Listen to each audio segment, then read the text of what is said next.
India முன்னெடுத்திருக்கக்கூடிய இந்த operation Sindoor பற்றின அந்த பரபரப்பான அந்த தொடர்ந்த தகவல்களை உலக நாடுகளும் கவனித்துக் கொண்டிருக்கின்றன. இது தொடர்பாக பேசுவதற்காக இணைகிறார் செய்தியாளர் ராஜேஷ். அவரிடம் பேசலாம். வணக்கம் ராஜேஷ்.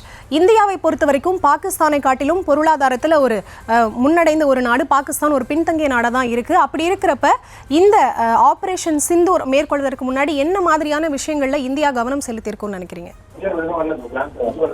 நிச்சயமாக இந்த நீங்கள் குறிப்பிட்டதை போல இந்தியா மற்றும் பாகிஸ்தானோடு ஒப்பிட்டு பார்க்கும்போது இந்தியாவினுடைய அந்த ராணுவ பலமாக இருக்கட்டும், இந்தியாவினுடைய பொருளாதார பலமாக இருக்கட்டும், அது பல மடங்கு அதிகமாகத்தான் இருக்கின்றது. அதே நேரத்தில் பாகிஸ்தானை பொறுத்தவரையிலே தற்போது வறுமையிலே இருக்கக்கூடிய ஒரு நாடாகத்தான் இருக்கின்றது. ஆனால் இந்தியா வைக்கக்கூடிய குற்றச்சாட்டு என்னவென்றால், தொடர்ச்சியாக அந்த நாட்டினுடைய எல்லை பகுதிகளில் தொடர்ந்து தீவிரவாதம் இருந்து கொண்டேதான் இருக்கிறது. அந்த நாட்டினுடைய அரசு மறைமுகமாக அதற்கு உதவி செய்கிறது என்ற ஒரு குற்றச்சாட்டு தொடர்ச்சியாக வைக்கப்பட்டு வருகின்றது. எனவே தற்போதைய சூழலில் போர் நடைபெற்றால் கூட அந்த நாட்டில் அது ஒரு மிகப்பெரிய தாக்குதலை, மிகப்பெரிய ஒரு தாக்கத்தை ஏற்படுத்தும் என்று குறிப்பிடுகிறார்கள். குறிப்பாக அந்த நதிநீரை இங்கு இந்தியாவிலிருந்து செல்லக்கூடிய அந்த நதியை துண்டிடுவதற்கே அங்கு மிகப்பெரிய பிரச்சனைகள், மிகப்பெரிய பாதிப்புகள் ஏற்பட்டதாக குறிப்பிடுகிறார்கள். இப்படிப்பட்ட சூழ்நிலையில் ஒரு போரே நடைபெறும் போது அதனை தாங்கக்கூடிய அளவில் அதற்கு பதிலடி கொடுக்கக்கூடிய வகையில அந்த நாட்டினுடைய பொருளாதாரம் தற்போது இல்லை என்பதுதான் அங்கிருந்து வரக்கூடிய தகவல்களாக இருக்கின்றது.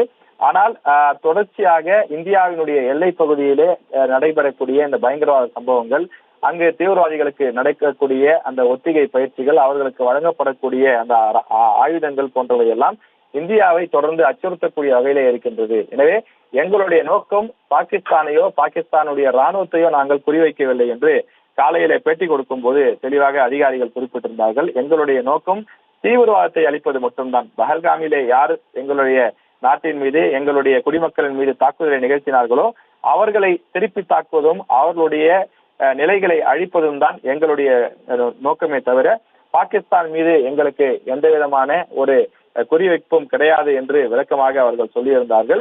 எனவே இது தொடர்பாக கொடுக்கப்பட்ட அந்த விரிவான பத்திரிகையாளர் சந்திப்பிலும் இது தொடர்பான விஷயங்களை குறிப்பிட்டிருந்தார்கள். தற்போது நாம் திரையில பார்த்து கொண்டிருக்கிறோம். தற்கொலை படை தாக்குதலுக்கான முகாமாக செயல்பட்டு வந்த அந்த கோட்லி என்று சொல்லக்கூடிய தீவிரவாத முகாம், அந்த 9 முகாம்கள் இருந்தாலும் 9 முகாம்களும் ஒவ்வொரு பெயரிலே செயல்பட்டு வந்திருக்கின்றது.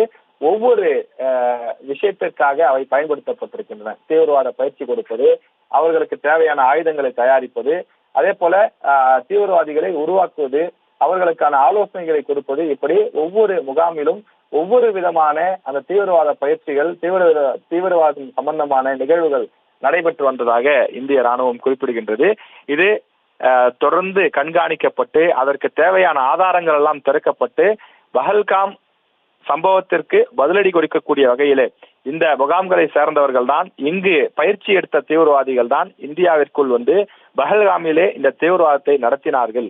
அதற்கு உரிய ஆதாரங்கள் எங்களிடம் இருக்கின்றது. எனவேதான் நாங்கள் தற்போது இந்த பதிலடியை தாக்குதலை செய்திருக்கிறோம் என்றும் குறிப்பிட்டிருக்கிறார்கள்.